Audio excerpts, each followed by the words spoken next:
right. Jelen, do you want to kick this off while we wait to see if maybe we can see some faces? Yeah, absolutely. So thank you everybody for joining our session today here. We're going to take a little bit different spin than a traditional webinar where you hear lots of presenting, see lots of slides, and then you ask a couple questions at the end.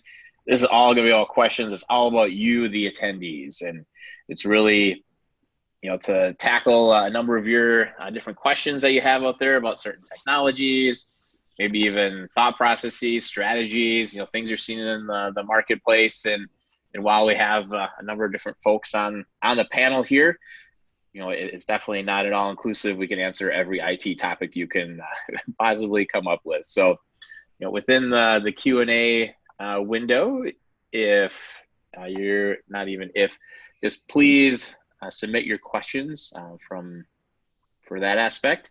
We'll queue those up and read them out to the panelists. I will call on several of the different panelists here to answer certain questions that I feel their expertise is, but by all means, all panelists feel free to jump in and help complete each other's responses to any questions. And so when you submit a question, it'll just be visible to myself and the other panelists here. And definitely we'll take some liberty as long as everyone is respectful and asks appropriate types of questions. We will ask the panel here the various questions. So before we get going here, give some time for everyone on the webinar to type in their questions in the Q&A section of the Zoom panel here. Why don't we go around and do brief introductions to the various folks on the panel here. So Stewart, I'll have you go first. Yeah, hey everyone, thanks again for attending. We've enjoyed doing these webinars for everyone that's stuck at home, including ourselves. We haven't been able to get out and do some of the things that we're used to doing to talk about data analytics, red pill analytics. So gives us an opportunity as well to try to stay in front of folks. I'm the CEO and the founder of Red Pill Analytics. And, I've been doing this, we say data and analytics for about 20 years. You can see a little bit of the gray hair, maybe. During that time, I've, started squarely in the Oracle world. I was an Oracle DBA for a lot of years, moved into analytics, data warehousing, mostly on the Oracle space, moved into, Oracle ETL tools, the different variations there, and then eventually into Oracle Business Intelligence once that acquisition happened. And now in the last 3 years, we've really been focused on moving customers to the cloud. And a lot of times that's Oracle technologies, but a lot of times it's not. So what Red Pill really focuses on now is really taking a look from a strategy perspective at, what are your assets? What do you have? What could we move to the cloud? Where should we move it? What makes sense for new workloads? Really just give you a cohesive overview of your options, and then hopefully you'll choose us to help you make that move. And with that vein, that's kind of like what we anticipate this, obviously you can ask us about any of the technologies from cloud data warehousing to Oracle tools that we're familiar with from our past life to, all the public cloud options from Amazon to Azure to Google. And we'd love to chat about what data and analytics looks like today. What could it look like in the future for you? So with that, I'll let it move on to the next panelist. Maybe Mike Fuller, you want to jump in and give an introduction? Sure. Mike Fuller. I'm a solutions architect at Red Pill. I've been with the company for 4.5, maybe 5 years now. I guess as somebody who's built their career around being proficient at Googling things, I'm a little bit concerned about the stumping of the expert here, but we'll give it a go and see how it shakes out. So happy to be here, and I'll kick it over to Neal. Thanks, Mike. Neal Achord, been like Mike, been at Red Pill for 4.5 years. Kind of started off in data warehousing with what was OBIE at the time, and now solutions architecture work. Been working for the past couple of years heavily in the AWS space. Amazon. Perfect. Thank you for that. We're starting to see some questions come in. Everyone feel free, at the bottom of your Zoom session, there's the Q&A button. Click on that and you can submit your questions via that route. We do have a number that have come in, and we'll start with some of the more open-ended type of questions here. And so I will. Fantastic. Yeah. So Neal, I'll have you go first, but then Stewart and Fuller, feel free to jump in. So the first one is our warehouse is on-prem at the moment, but we're starting to evaluate moving it to the cloud. And we're already using AWS for some things on the application side. So that's a natural choice for us to make, is to continue to consider AWS. Talk about the options for building a data lake and a data warehouse in AWS. Data lake and data warehouse, right? Yes. How about, I'll start with the data lake piece. Amazon has a strong foothold in this space.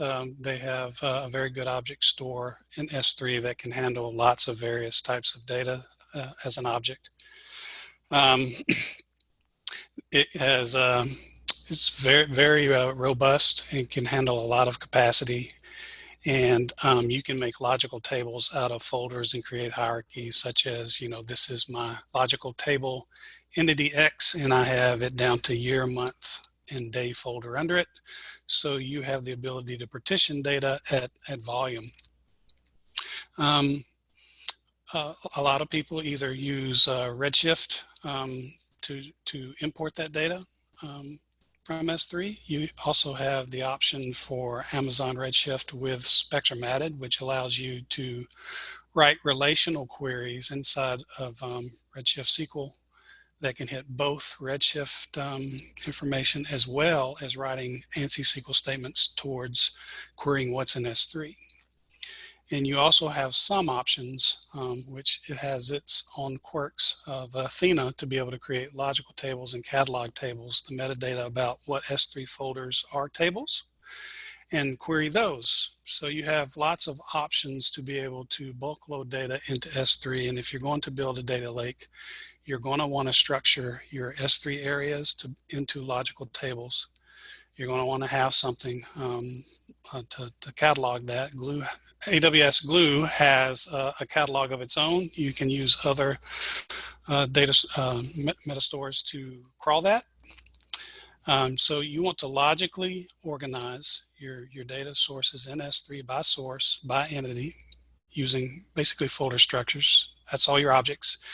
And if you want SQL access, ease of access, you're going to want to have something like Redshift or Redshift Spectrum to be able to query those. But all across any of the platforms, the very first thing is that you have to have an object store. And the challenge coming from a data warehouse perspective is to get things to start flowing to the data lake first and then go to the warehouse. And there's lots of tension there. And maybe that's a good point for you to weigh in, Stewart. Yeah, thanks, Neal. That's great. It's obvious you've been working pretty exclusively in those technologies for the last several years. Agree with everything you said. I think you look at where the real magic comes in for Amazon, and the other clouds are really tackling this as well, Google specifically, but is the idea around catalog. And it's really interesting that all the years we've been building data platforms on-prem, no one's ever really, I won't say no one, but the idea of a catalog has never been all that, seemingly important. And I think mostly because everything was being built in a single database, right? So you're building everything in a particular singular data warehouse, and you just relied on that database's capabilities to provide a platform. And maybe you put some tools on it that did some lineage, but in general, you sort of relied on the capabilities of that database. And I think when you start looking at a modern analytics platform, data lake, data warehouse, separate data caches downstream for different use cases or different sort of analytics requirements, what you really need is something that sits across all those that gives you an idea of what data is available, where it's been loaded, et cetera. And I think And I think Glue is really good at that. And the idea of crawling, right? I think when you go into a tool, whether that be an analytics tool, a data engineering or data movement tool, it's good for those tools to have an opinion, not just a blank slate when you go in to try to design something. And that whole concept of crawling your resources is something that Amazon and Glue do very well. Is it perfect? No. I think, you know, we've got some projects that reside primarily in that set of tools, and it's not perfect, but it is, you know, it's great when you go in to start trying to build some sort of a data process that you don't have to go through that reverse engineer step that we've had to with legacy tools. And for the person that asked this question and you're firmly planted in Amazon, and I would say, you know, definitely consider Snowflake. And I think Snowflake is an answer for almost any cloud that you're thinking about. But what I wouldn't probably do is invest too heavily in Redshift. At this point, if you're running Redshift workloads, that's fine. Don't abandon them. But if you're thinking about new workloads, I wouldn't go Redshift. If I wanted to go pure AWS, I'd think about what Neal mentioned, which is Athena and Spectrum. I think you'll see that sort of displace Redshift over the years with pure Athena, you know, sort of an architecture that mimics Snowflake is what they're trying to build.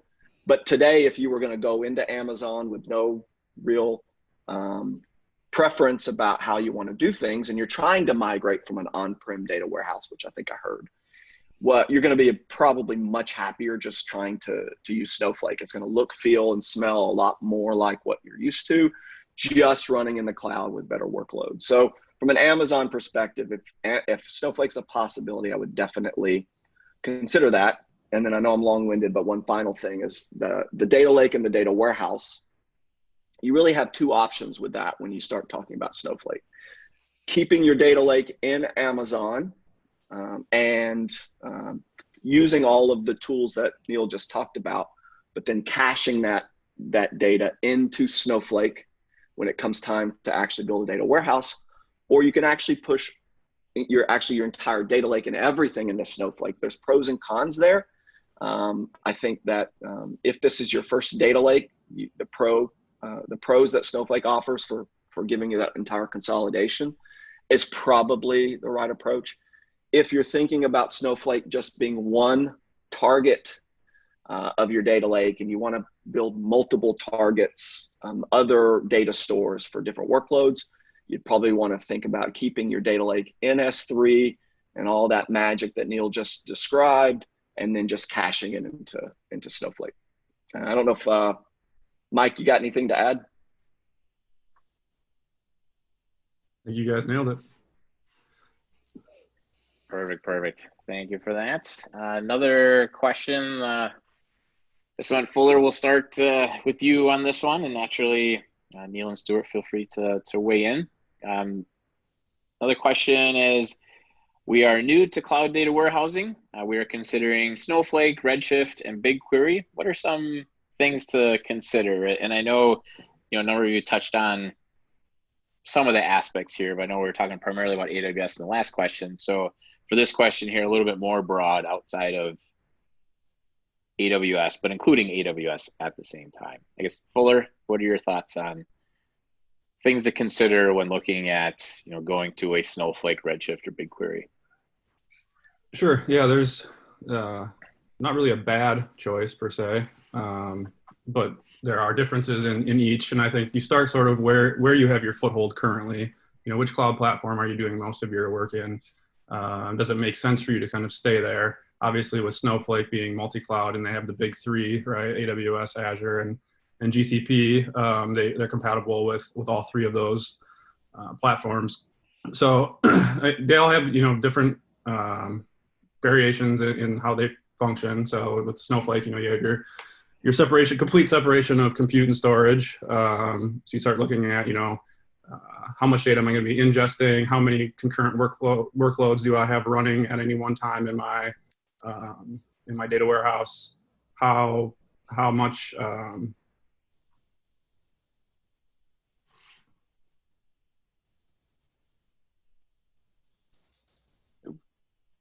Fuller, you're muted. Oh, Fuller actually We lost fell Fuller. off. Oh no. I guess so. In that vein, we'll buy Fuller some time to rejoin. I guess Stewart or Neal, anything to pick up in his exit stage left?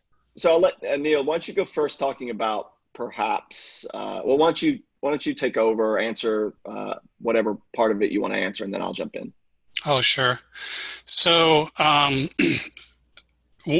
I've been working in Redshift for the past couple of years, and I like it okay. But there is a thing that Snowflake allows you to do is that complete separation between compute and storage that is just not present in Redshift. If you run out of disk space and you need to increase disk space, you have no other option than to go the next node size up, which increases both compute and storage, and you get that extra cost. And Redshift is up all the time, whereas, with the warehouse concept in Snowflake, you can spin up that compute when you stop using it and shut off within the limits that you specify. So I like them both, but I really, really wish there was a better answer for Redshift separation, compute and storage.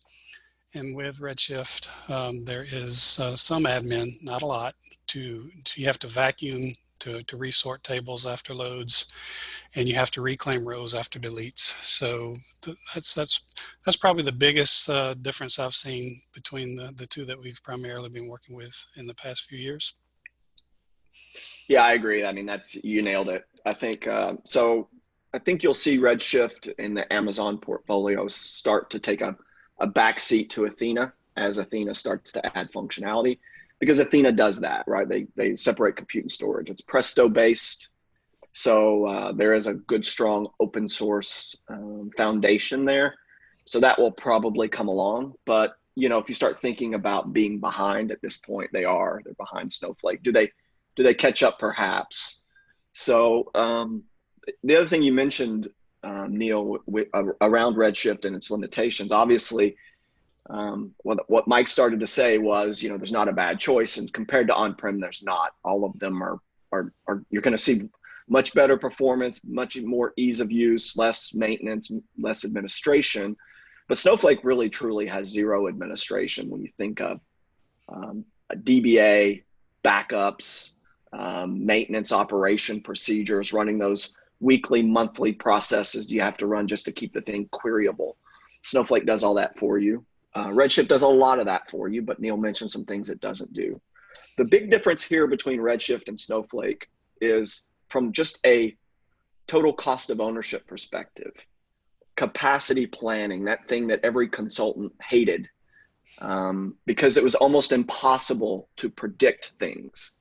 You can try to put on your expert hat and say, we think you'll need this size over the next year. But it's impossible to know that. So it truly is predicting. And human beings are terrible at predicting. We bring a lot of biases to that. And so the big difference here is with Snowflake, there's zero capacity planning.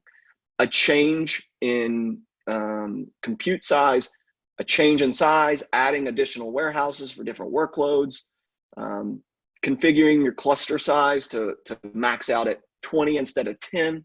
These things are all, seconds to do, either, using DDL or using the Snowflake console, or, either one. So if you truly want to remove capacity planning, and we all do, from your project, then Redshift is not for you.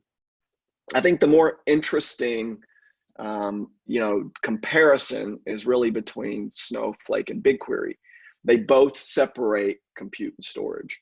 I think that Snowflake has a big advantage here in my mind in zero copy cloning. That's probably a session. That's probably a concept for an entire session. It provides you just so much flexibility for building dev environments and QA environments temporarily or permanently, for creating snapshots of your database at particular points in time, for compliance purposes. And Snowflake, BigQuery doesn't have that. It has pretty easy cloning, but data is actually being moved. You're owning it twice, whereas Snowflake doesn't do that. And then the place where it's either a pro or a con when you look at these two databases, depending on how you look at it. If you really need consistent, predictable workloads, Snowflake is the right option, and it's a little more expensive.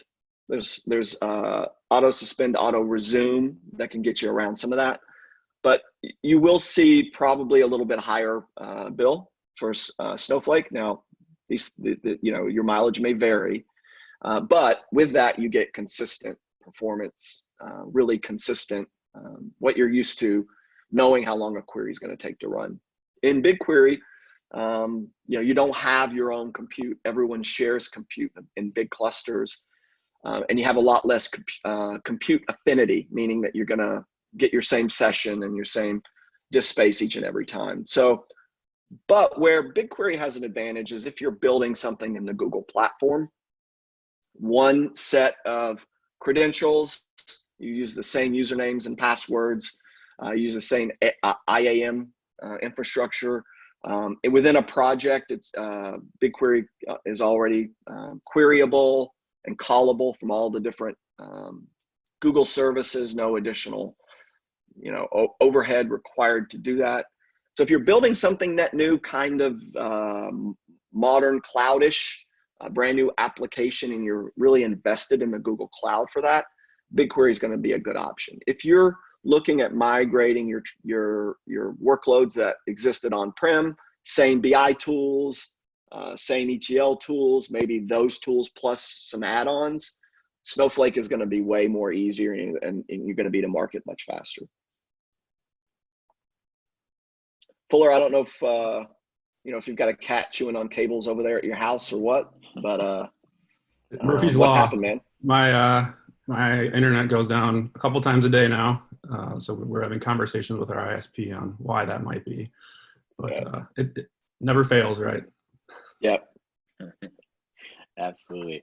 Well, one question that was brought up to dovetail a little bit around some more of these SaaS offerings for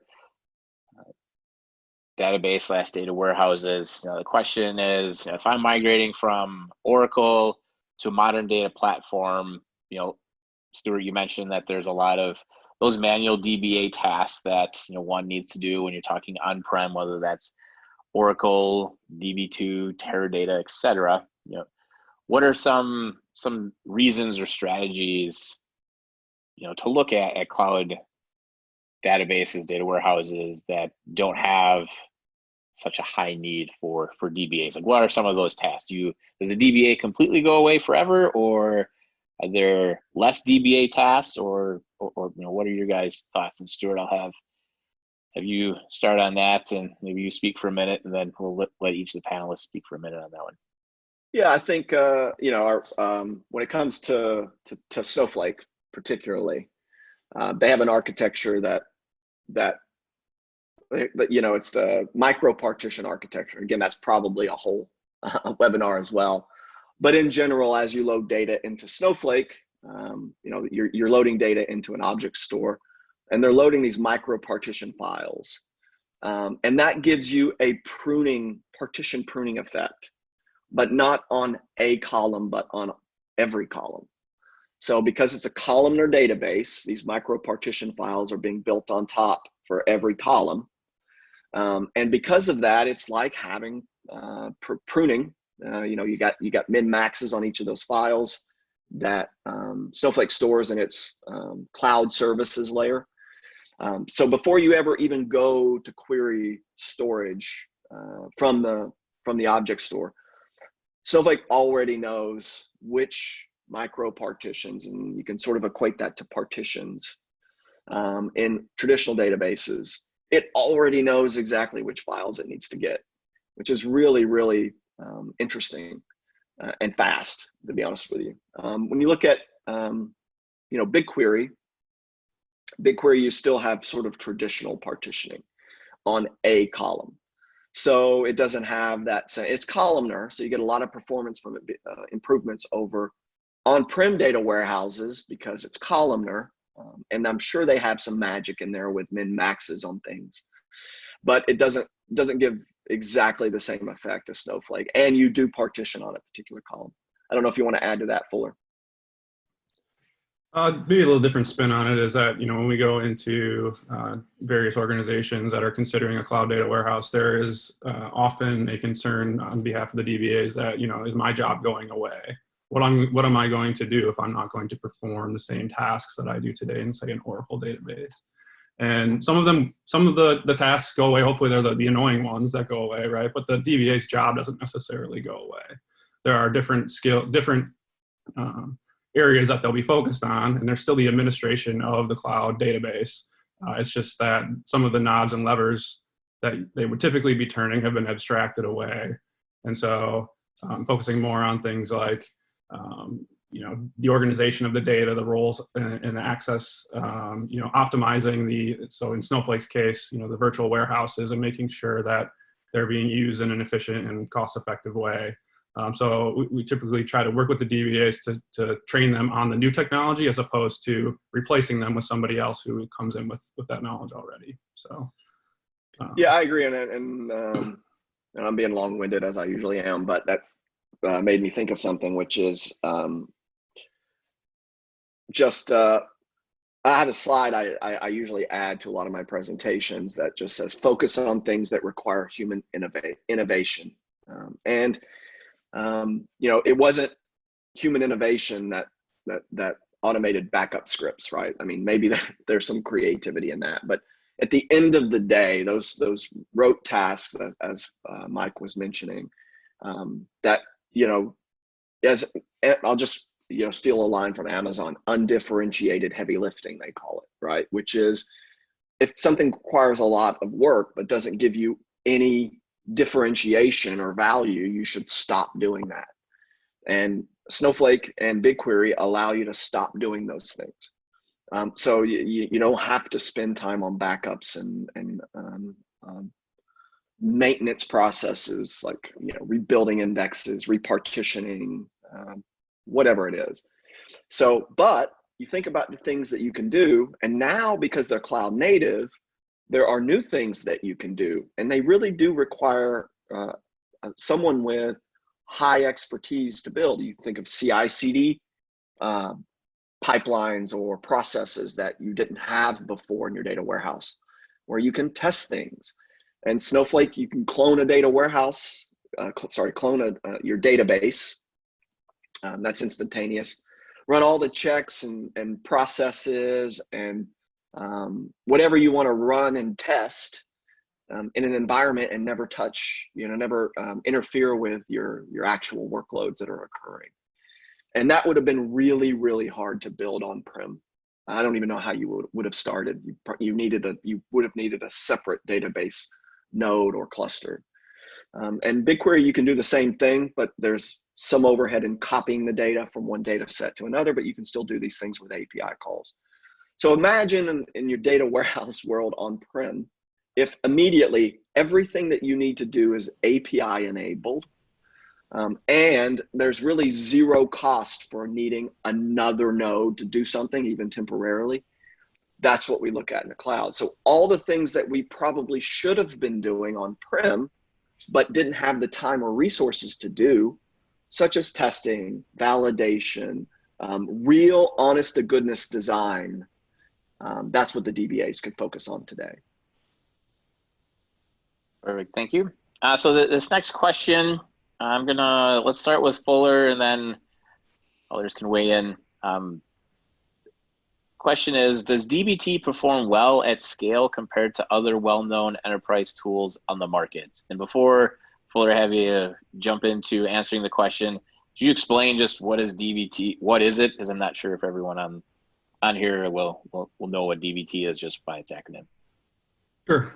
DBT is a data transformation tool that leverages push-down processing. So it issues SQL to a target data warehouse to transform data into whatever the data model that is part of the requirement, right? So it can, at the end of the day, do a dimensional model or data vault, whatever your kind of data warehouse architecture requirements are, DBT will support that. And so with that in mind, when you start talking about other tools in the market, so DBT is strictly a transformation tool. And what we typically do At Red Pill is we pair that with another either data ingestion or data replication utility. So something like, you know, the Fivetran, StreamSets, Stitches of the world to get the data, you know, into a cloud data warehouse. And then DBT is used as the transformation tool. And I would say that it does perform well at scale. I mean, at the end of the day, all of the tools on the market that are in an ELT fashion are issuing SQL to a target warehouse. And so what I typically do when I'm you know, writing a transformation logic or job is I write the SQL first, and then a lot of my work is spent trying to figure out how do I get the interface that I'm working with to issue that SQL. And with DBT, you don't have that layer of abstraction you have to work with. You can literally write the SQL, and there's some fancy things you can do with templating, and they support Jinja templating, so you can kind of write it once and then, you know, issue the same SQL syntax to the target warehouse. But I would say that it scales as much as your target warehouse scales, right? So if you have a extra large warehouse on Snowflake, DBT will leverage that and can scale. Or if you just need an extra small, it will.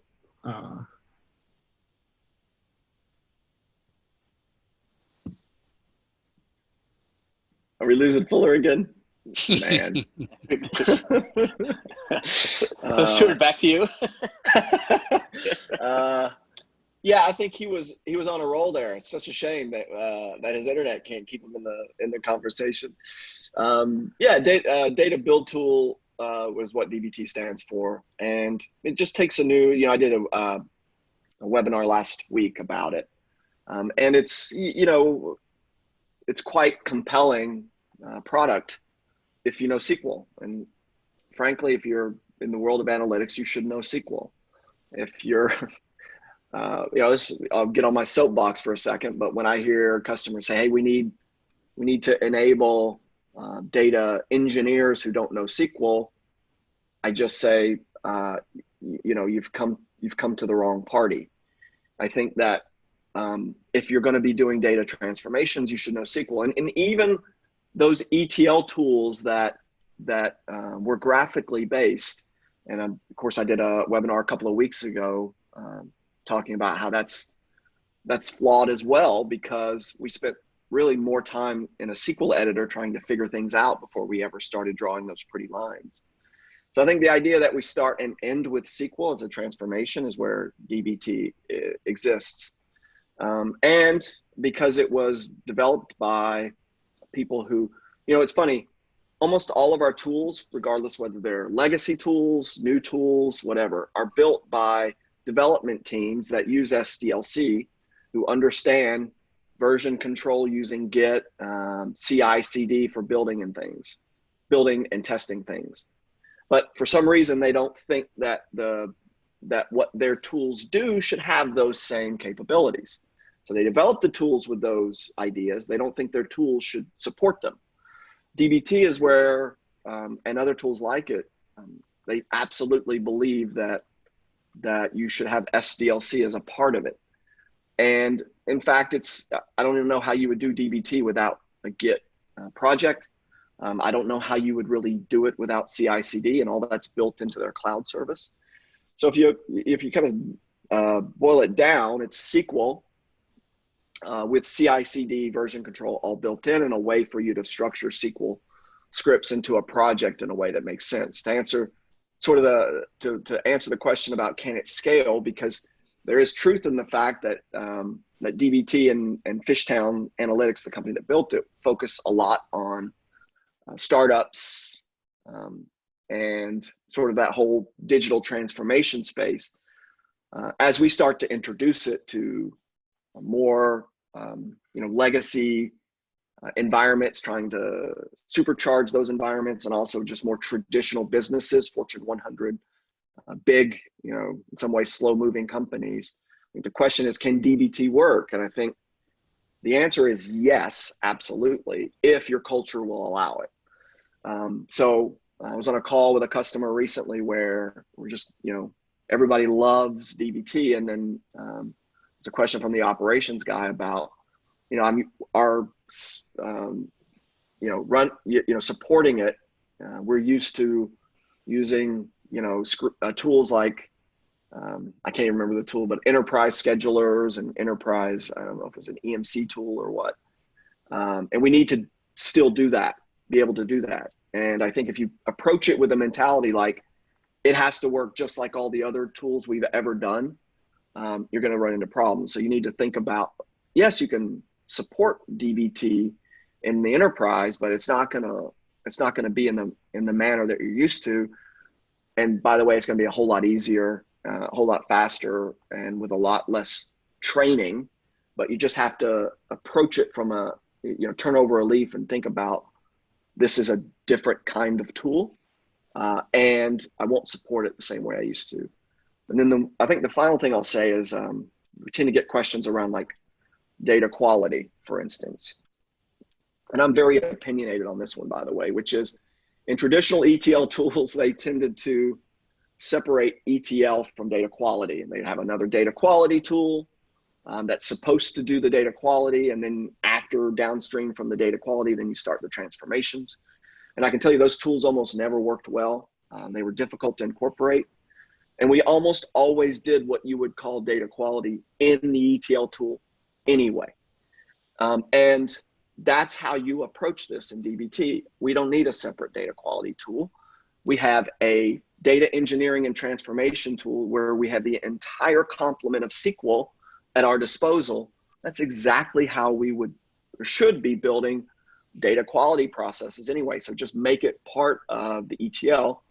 And the thing that DBT has that is even better than our traditional tools is the idea of defining tests right inside of the ETL process. So as I write the ETL process, I define tests along the way. These are kind of like gates where you make sure that something is,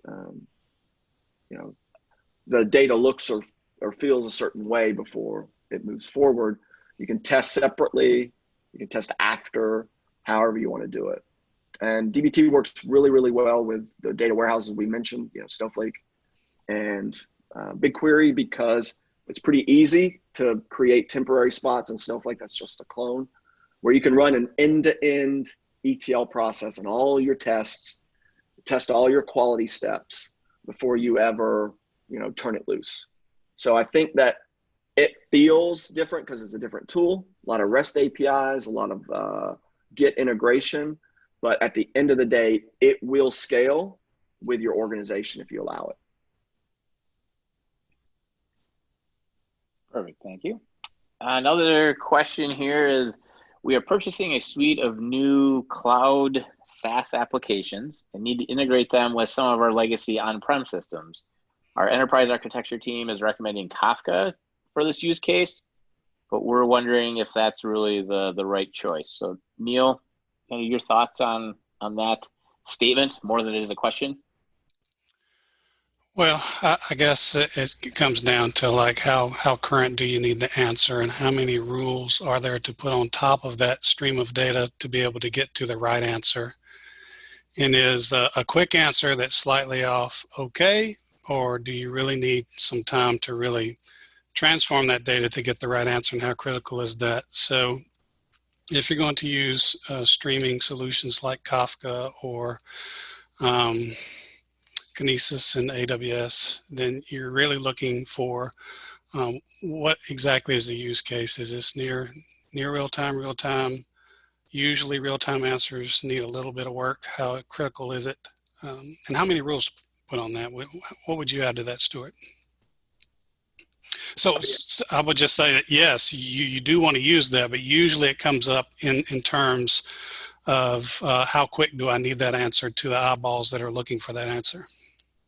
Yeah, I completely agree. It was a good answer, Neal. I think so. When you start thinking about Kafka, Kafka is a little bit heavy-handed because it goes to massive scale, right? So the first question is, do you need to go to massive scale? And so I think what Neal identified was, hey, there are native cloud services like Kinesis that are a little bit easier to run, would they satisfy your requirements? And Google has PubSub.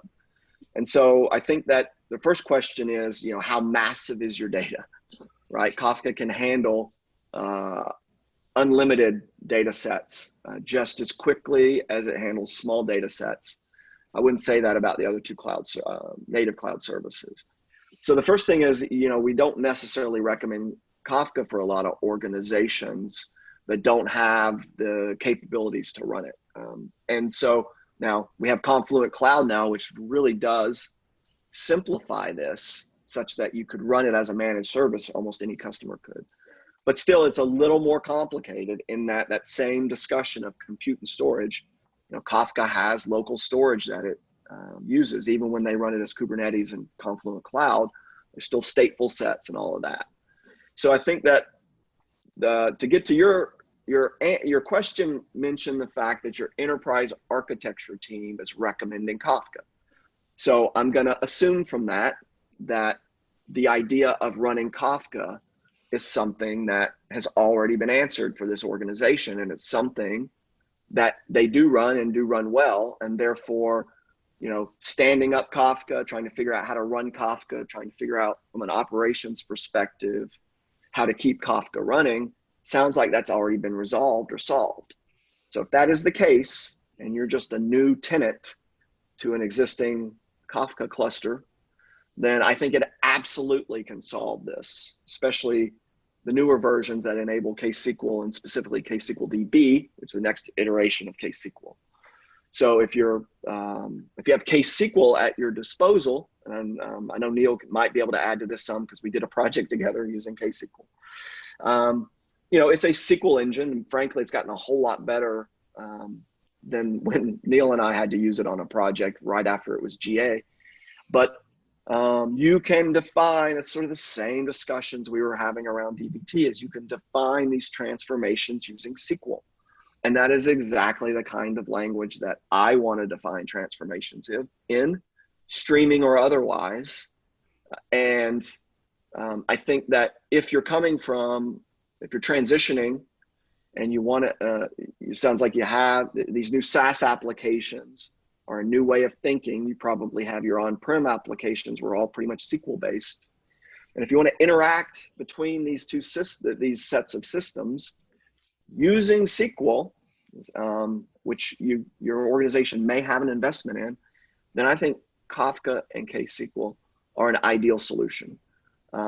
If on the other hand, Kafka is new to this organization, it doesn't sound like it is. If it's new and your data sets are smaller, you can probably get by using one of the native cloud services, PubSub models, certainly cheaper, and it may satisfy your requirements. But if you need that data, as Neal said, like if that data delivery time, you can't stomach inconsistencies in that data delivery time, seconds to minutes matter, Kafka is the only solution I've seen that reduces that latency to zero.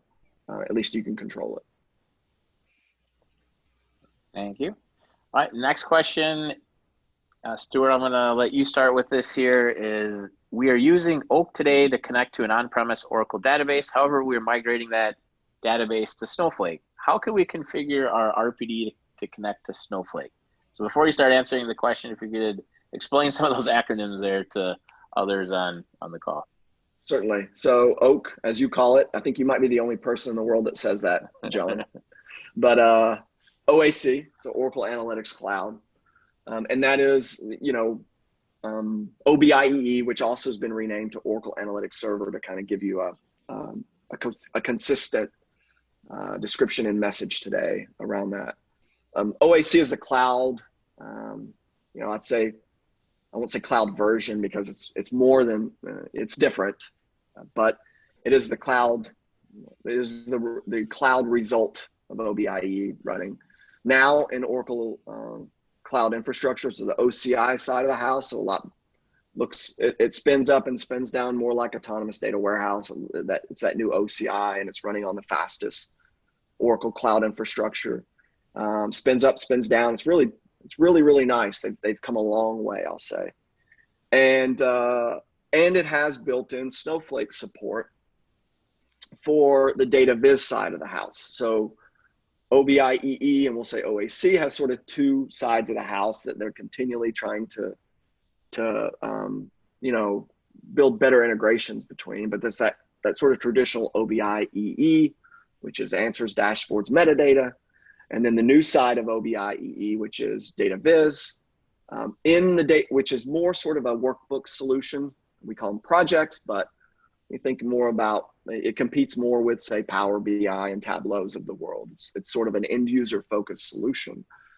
And so if you're primarily building that project-based stuff, you can connect direct to Snowflake with the Snowflake connector, and it works pretty well. If you want to use the more traditional stuff, then at this point in the product, it's not simple. I'll just be completely honest with you. Depending on the version of OAC you're running, you either have to make, if you were grandfathered into the OAC that you can connect to and get on the environment, then it's pretty much like setting up any ODBC connection or JDBC connection to a service. And there's not a whole lot of customers left that were grandfathered into that. There may be none. So what you have to do in the new OAC is use the data gateway product, which is where we used to have to configure the OAC environment to go into that thing and try to add Snowflake drivers and configure it and all that. They don't allow you to get on the OAC instance anymore. It's a service now, which is exactly how it should be. For you to be able to configure sort of custom connectivity out to things that service doesn't provide for you, Oracle's introduced this additional data gateway product, which you can either run it in the Oracle Cloud, you can run it on-prem if you prefer, but that is a way for you to configure connectivity out to other things, and then OAC knows how to use that data gateway instance. It's similar to, I think you do the same thing in Power BI. You run a compute instance for anything that Power BI doesn't connect to natively. That used to be how Power BI connected to Snowflake, but now there's a native Power BI connector to Snowflake that doesn't require that. So, so I would see Oracle, hopefully, adding that sort of native connectivity to Snowflake, no matter what portion of the product you're using. The data modeling piece is going to be browser-based very soon. I sound like Trump saying how soon. We don't know, sorry, I'll remove the politics from this, but very soon could mean almost anything, right? So we hopefully we'll see this new data modeler in OAC soonish, where we don't have to build you know, our metadata layer using a standalone client application. And when that happens, you could see the connectivity out to Snowflake when you're developing all within the service and not having to develop anything offline, and you're all developing all within the service. That service has built-in connectivity out to Snowflake. We should be able to build metadata out to Snowflake pretty easily when that happens. And so I think the future's bright here, but at the current state, and this is not a shameless plug, but you're probably, if you don't know how to build out this connectivity to Snowflake in the current OAC, you're probably going to need some help. It will save you some time. We'd be happy to help you, but it'll probably save you some time and a lot of frustration because it's not simple. All right, thank you. Let's see, so this next question, Stewart, I'll direct this to you as well. So we purchased a Tunity Replicate approximately 2 years ago and have been using it, love it. We also were recently either gifted or we found out that we also have a Tunity Compose. You know, we're excited about using Compose relative to our positive experience with the Replicate, but we've come to the conclusion that as we started to peel back the layers of the onions to Compose, that things seem to take many days to do simple scripting, and we're struggling to find an online community to ask questions. Is this to be expected with Compose/Replicate, or are we missing something? It's a real shame that Fuller's, that his Wi-Fi is out. He would be ideal to answer this, but I'll give it my best shot. So, yeah, Trinity Replicate, really good. Agree with that. Compose is a data warehouse automation side of Trinity.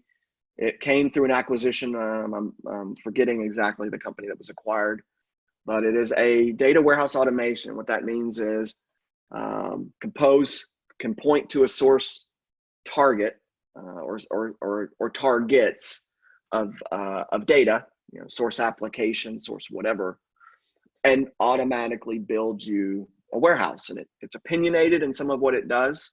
Believes in Data Vault, which Data Vault's great, so I don't have a problem with that. But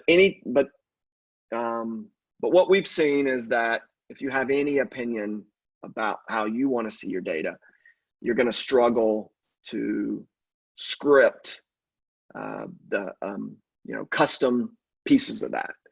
And my guess is that's where this customer is struggling. I don't know, what they're trying to script, what the changes are, but I'm assuming they've got some ideas about what the model should look like, and they're trying to use Compose to do that. And go back to, if there's a theme on this webinar or all the webinars we've been doing in the past month, it is that SQL is your friend.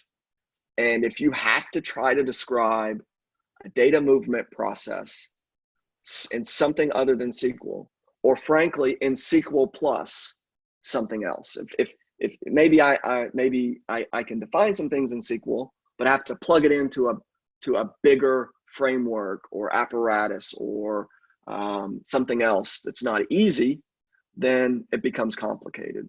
So I would just say, if Compose works for you and you figure out how to script this stuff, then great. But my going in position for data warehousing today is stick with SQL, build things that allow you to use SQL. DBT, sorry, we're a partner and we love it. DBT makes it really, really easy for you to build SQL-based processes, SQL-only processes, really, to load your data warehouse, and it automatically pushes all that down. And then just a sort of a shameless plug for Snowflake here. It's a reasonably new feature, but they have streams and tasks in Snowflake. And so if you want to build some of those automation pieces, let's say you have, I didn't hear, maybe it said, but I can't remember, is Compose delivering to Snowflake, then maybe you continue to allow to Compose to build what it builds without you trying to change that or script it in Compose. And maybe you wait until Compose delivers it to Snowflake, and then you use streams and tasks or even DBT, but streams and tasks would be ideal here. No additional licensing required. You've already licensed Compose. And you can listen to the Compose tables. You can build streams on top of those tables that Compose is delivering so that you can automatically detect changes, and then just build an additional layer of custom data stores, data sets, whatever you want to call it, downstream from Compose. Compose is going to deliver to Data Vault. Data Vault's a really good standard to deliver sort of a no opinions data warehouse layer for you, to then maybe build one more layer of data sets downstream from it that do have some opinion about what you want. And you can easily use Snowflake streams and tasks for that, with the streams built in to do the change data detection. And this should be a very manageable solution. So I'll sum it up by saying, if you're really struggling with Compose, consider DBT, because you will not struggle there. If Compose is bringing you a whole lot of other value that I'm not, cognizant of, and there's more to why you're using it, then I can, sum up in a 3-minute answer.